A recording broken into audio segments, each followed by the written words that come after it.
Hello everyone. तो आज का टॉपिक हम पढ़ेंगे 101 में आपने मर्डर पढ़ा है ना। 101 में आपने मर्डर पढ़ा था, उसके कुछ एसेंशियल एलिमेंट्स पढ़े थे, कैल्पेबल होमिसाइड भी पढ़ा था 100 में। तो आज हम पढ़ेंगे कि यही जो पॉइंट्स दिए हैं उसको और बेटर तरीके से समझेंगे with illustrations, with example. Illustration म्हणजे एग्जाम्पल्स। ओके, तो देखिए ज़रा आप कि क्या कहते हैं। आज हम ये भी पढ़ेंगे कि culpable homicide amounting to murder का मतलब क्या होता है और culpable homicide not amounting to murder का क्या होता है। 101 जब आप मर्डर पढ़ेंगे तो उसी में आपका दोनों चीज़ें क्लैरिटी मिल जाएंगी। कैल्पेबल होमिसाइड अमाउंटिंग टू मर्डर 101 जो आप ये एसेंशियल एलिमेंट्स पढ़ रहे हैं वही है। एंड 101 में जो आप एक्सेप्शंस पढ़ेंगे, एक्सेप्शन मर्डर का पढ़ेंगे, वो culpable homicide not amounting to murder है। एक्सेप्शन ऑफ मर्डर मतलब वो मर्डर नहीं है, वो culpable homicide not amounting to murder है। ठीक है, तो देखिए आपने फ्रूट की बात करी थी हमने कि एक फ्रूट है उसमें एसेंशियल इंग्रेडिएंट्स होंगे और एक एप्पल है तो उसमें फ्रूट के भी इंग्रेडिएंट्स होते हैं और एसेंशियलिटीज़ एक्स्ट्रा पॉइंट्स भी होते हैं। तो सेम एज कि मर्डर में कैल्पेबल होमिसाइड के पॉइंट्स एसेंशियल्स तो होंगे ही। देखिए सिमिलर से लगेगा कैल्पेबल होमिसाइड और मर्डर, लेकिन मर्डर में कुछ और एक्स्ट्रा पॉइंट्स जुड़ जाते हैं जो मर्डर को और एग्रीवेटेड और हीनियस क्राइम बना देते हैं, हीनियस ऑफेंस बना देते हैं। ठीक है, तो वो कैल्पेबल होमिसाइड जो कि मर्डर है, तो वही है व्हेन कैल्पेबल होमिसाइड बिकम्स मर्डर, यानी ये culpable homicide amounting to murder है। ठीक, एंड जब आप इसका एक्सेप्शंस पढ़ते हैं, एक्सेप्शन टू मर्डर भी 101 में दिया है, तो उसमें 5 पॉइंट्स आते हैं। तो इसी को आप एक्सेप्शन टू मर्डर को आप कहेंगे culpable homicide not amounting to murder, यानी ये वो कैल्पेबल होमिसाइड है जो मर्डर नहीं है। तो जब मर्डर ही नहीं है और डेथ कॉज हो रही है तो लॉजिक लगाइए कि जो मर्डर नहीं है, एक्सेप्शन है मर्डर में, तो वो क्या होगा, तो वो कैल्पेबल होमिसाइड ही तो होगा ना। यही चीज़ है। तो एक्सेप्शन टू मर्डर को हम बोलते हैं वो culpable homicide not amounting to murder, यानी वो मर्डर नहीं है। तो दोनों चीज़ हम पढ़ेंगे। तो सबसे पहले हम इलस्ट्रेशंस कर लेते हैं मर्डर के। तो मर्डर में देखिए इंटेंशन टू कॉज डेथ है and intention to cause bodily injury which offender knows likely to cause death. पहले में डेथ की इंटेंशन है, चाहत है, और दूसरे में इंटेंशन है बॉडीली इंजरी की, लेकिन नॉलेज है ऑफेंडर को कि कहाँ पे मारने से जो है चोट लगेगा। ठीक है, और तीसरे में जो है वो सफिशेंट है इन ऑर्डिनरी कोर्स ऑफ नेचर में कि डेथ हो जाए, हाथ काट दिया, पैर काट दिया, ऐसी इंजरी सफिशेंट है कि वो डेथ कर दे। एंड चौथे में आपका एक्ट ही इतना डेंजरस है, बॉम्ब रख दे, किसी न किसी की कोई ना कोई मरेगा ही, क्राउड में पिस्टल शूटिंग कर दिए, मरेगा डेफिनेटली 100%।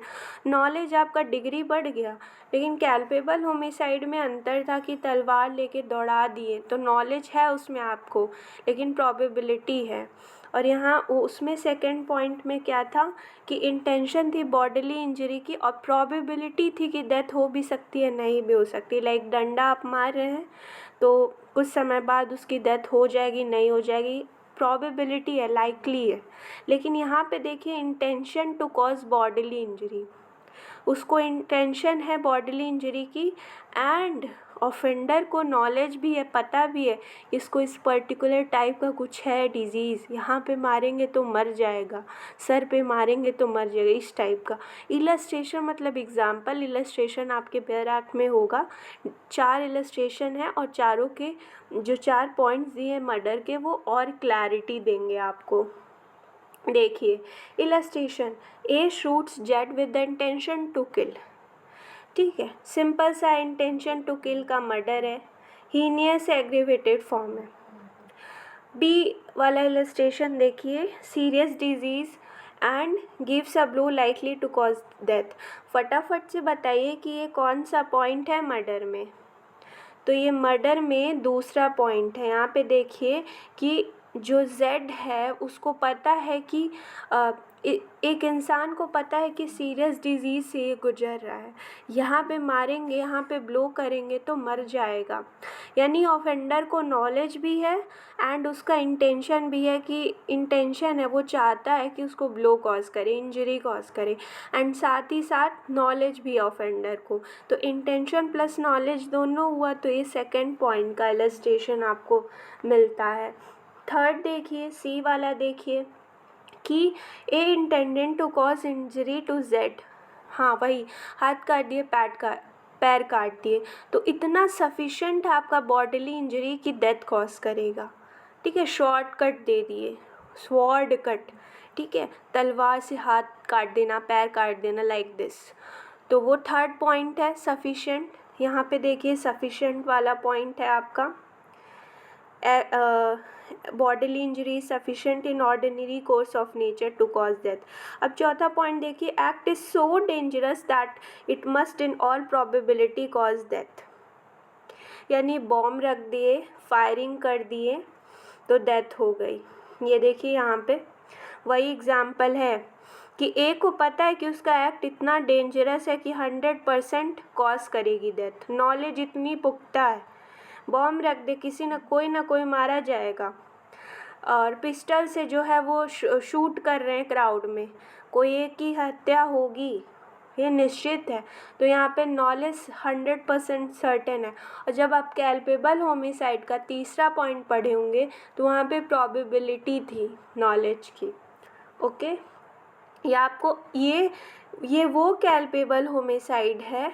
पता ही है कि कैल्पेबल होमिसाइड जो है वो एग्रीवेटेड फॉर्म और एसेंशियल एलिमेंट्स कर देते हैं तो मर्डर बन जाता है। तो यानी कैल्पेबल होमिसाइड अमाउंटिंग टू मर्डर, वो कैल्पेबल होमिसाइड जो मर्डर है, ये आप अच्छे से समझ के अब आप जो है वो समझेंगे कि देखिए एक्सेप्शंस टू मर्डर, ये भी 101 में दिया हुआ है। सबसे पहले आप समझिए कि 5 पॉइंट्स है इसमें। पहला point, grave and sudden provocation. Grave का मतलब क्या होता है, गंभीर, और सडन अचानक, प्रोवोकेशन प्रकोपन, यानी कोई बात इतनी गंभीर है और अचानक हो गई कि सामने वाले ने सामने वाले की डेथ कॉज कर दी। लाइक किसी पर्सन ने बोला कि I have extra marital with your wife and फलाना फलाना, तो हस्बैंड को गुस्सा आ गया, बात गंभीर थी, ग्रेव थी, सडन ही हुआ ये सब कुछ, तो उसको इतना गुस्सा आ गया, प्रकोपन आ गया कि उसने गुस्से में डेथ ही कॉज कर डाली। तो ये कैल्पेबल होमिसाइड होगा, ये मर्डर नहीं होगा, क्योंकि ये culpable homicide not amounting to murder, ये एक्सेप्शंस टू मर्डर है। देखिए, offence is deprived of self control, offender जो है वो सेल्फ कंट्रोल खो दे रहा है, अपना टेम्परामेंट लूज कर दे रहा है। किस कारण से, बात इतनी गंभीर हो गई और सडन हुई, ठीक है। तो ये ऐसे बहुत सारे केसेस मिलेंगे, लाइक ब्रदर और हस्बैंड और यू कैन से फादर ने अपनी डॉटर को अनकॉम्प्रोमाइजिंग सिचुएशन में देख लिया, तो फिर वहाँ पे वो सोचेगा कि सामने वाले के सडन प्रोवोकेशन में डेथ कॉज कर गया। लेकिन ये इम्पॉर्टेंट है कि कूल डाउन का समय अगर आपके पास है, लाइक 2 घंटे बीत गए, 3 घंटे बीत गए, तब आप जा रहे हैं कि अच्छा बताते हैं हम इसको, चलो राइफल वाइफल लेके चलें, that will be not culpable homicide. फिर तो आप प्लानिंग प्लॉटिंग से कर रहे हैं तो वो मर्डर होगा। आपको कूल डाउन का समय मिल गया, सिचुएशन हैंडल का समय मिल गया। और ग्रेव एंड सडन प्रोवोकेशन क्या होता है, ये क्वेश्चन ऑफ फैक्ट है। ये फैक्ट के बेसिस पे पता चलेगा कि बात कितनी गंभीर और सडन थी। इसी का केस है KM नानावती का केस, एंड वो आप पढ़ेंगे कि इसमें जो है वो रुस्तम मूवी आपने देखी होगी कि नैनावती जो है एक नेवल ऑफिसर रहता है, उसकी वाइफ सैल्विया रहती है और वो उससे कन्फेस करती है कि she has extra marital affair with Prem Ahuja. तो नैनावती को गुस्सा आता है कि क्यों ऐसा है, सैल्विया ने मतलब किया, लेकिन फिर भी वो सोचता है चलो going to Prem Ahuja settlement करवाते हैं। तो नैनावती गुस्से में प्रेम आहूजा के घर जाता है और वो क्या कहते हैं गन वन लेके जाता है और अपनी वाइफ को और चिल्ड्रन को छोड़ के आता है मूवी थिएटर में। तो वो बोलता है नैनावती कि will you Mary with my wife.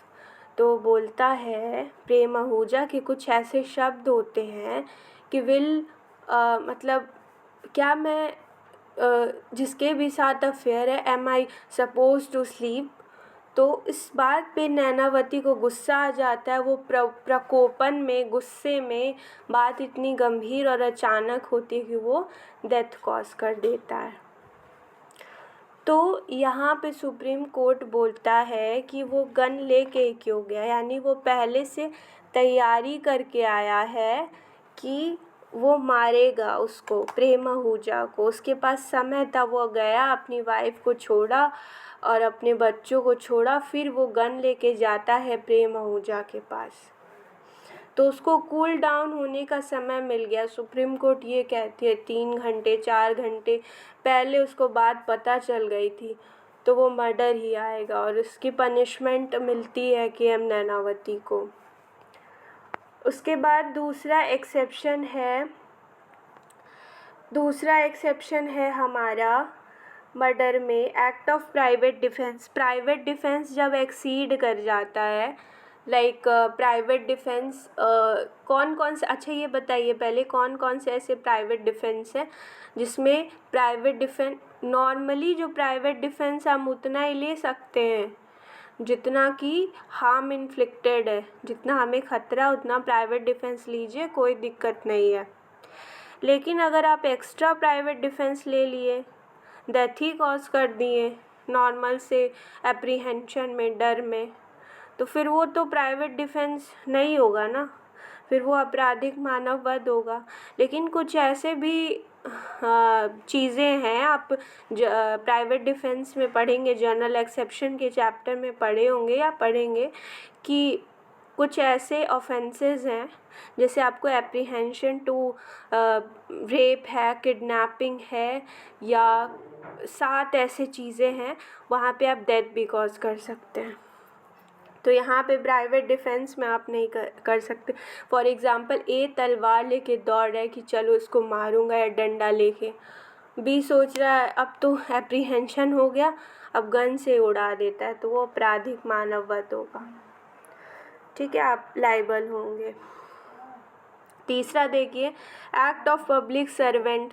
Public servant जो है आपने सुना होगा कि पब्लिक सर्वेंट बोलते हैं कोई भी इनकाउंटर को लीगलाइज करते हैं कि एब्सोल्यूट उनको एक्सेप्शन मिल जाए।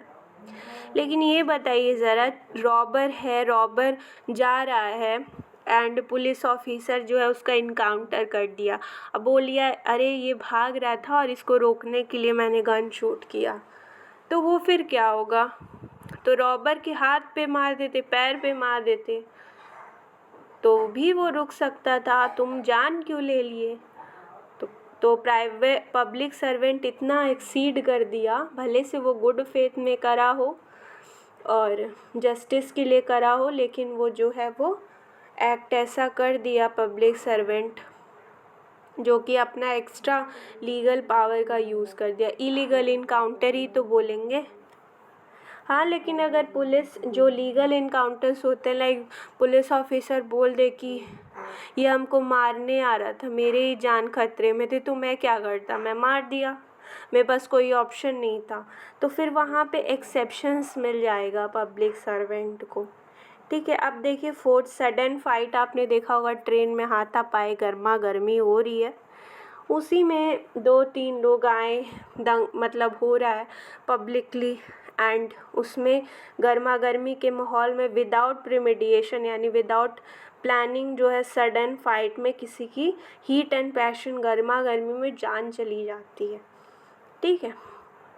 एंड फिफ्थ आप पढ़ेंगे कंसेंट। अगर आप अबव 18 ईयर्स का कंसेंट लेते हैं तो उसके डेथ के लिए, तो फिर वो आप कैल्पेबल होमिसाइड होगा, मर्डर नहीं, क्योंकि उसने देखिए आप एग्जेम्प्टेड नहीं हो रहे हैं, आप फिर भी पनिशमेंट हो रहे हैं, बट मर्डर का पनिशमेंट ज़्यादा है तो वहाँ से बच रहे हैं क्योंकि विक्टिम खुद ही कंसेंट दे रहा है अपने डेथ की।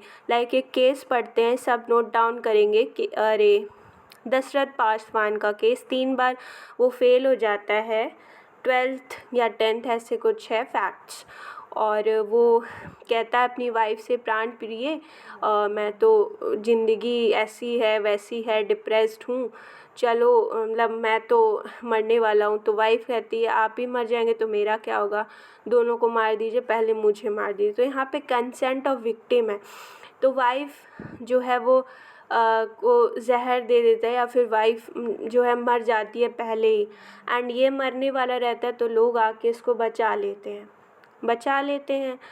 तो यहाँ पे देखा जाता है सर्कमस्टांशियल एविडेंस से कि वाइफ कोई प्रेशर में नहीं करती है, ना वाइफ को मारा जाता है, वो पीसफुली मरती है, और वहाँ पे कंसेंट ऑफ द विक्टिम होता है। और कंसेंट ऑफ द विक्टिम देखिए अबव 18 ईयर्स होनी चाहिए। ठीक है, तो कैल्पेबल होमिसाइड होगा।